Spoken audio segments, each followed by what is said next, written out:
Friends, war has always been the enemy of free speech. The threat of an outside enemy, both real or imagined, is an excuse to crush internal dissent, mandate public uniformity, and to grow government.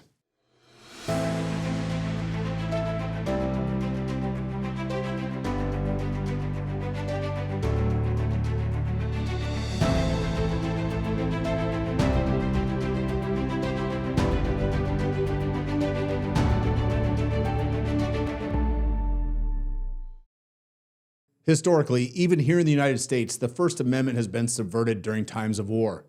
And too often, it's only afterwards, when a certain amount of reason and wisdom returns, that people are allowed to question whether fighting the war was correct or whether it was even legal. Sometimes it's the veterans who fought in the war who have the best hindsight.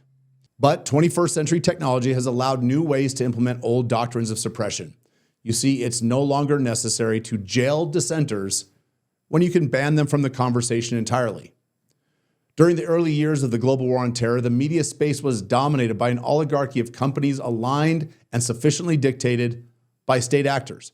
They dictated what aired, what was printed, and culled the herd of mavericks to maintain the sanctioned narrative. Only recently, with the rise of independent media and a diffuse of social media, that this corporate press has lost control. Independent journalists like an unleashed Tucker Carlson or Glenn Greenwald or Jimmy Dore or Ben Swan have given a platform and a voice to dissenters of the warfare state, growing an audience multiple times larger than a dinosaur media on its way to extinction. So the question for government is, how can it continue to silence people with unapproved opinions on foreign policy and other topics? Enter Nikki Haley, a perfect melding of corporate and state interests.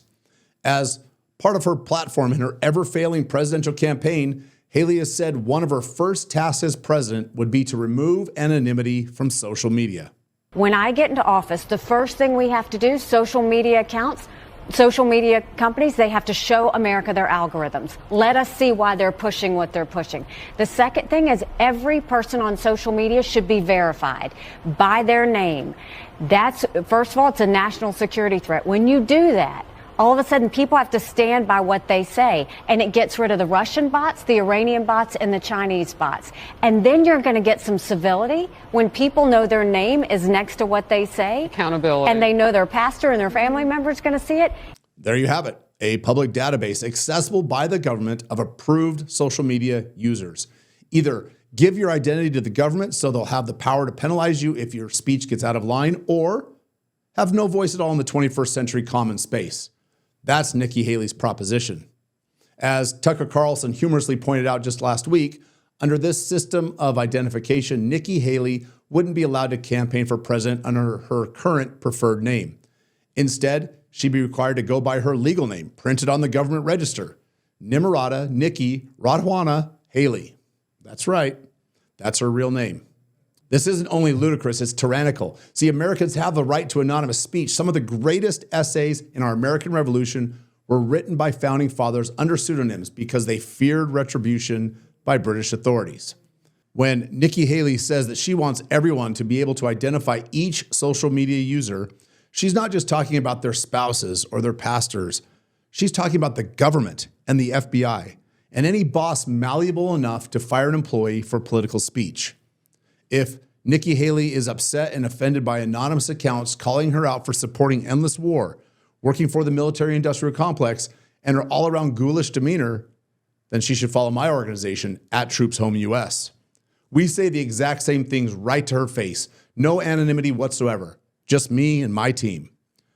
But not everyone has that privilege.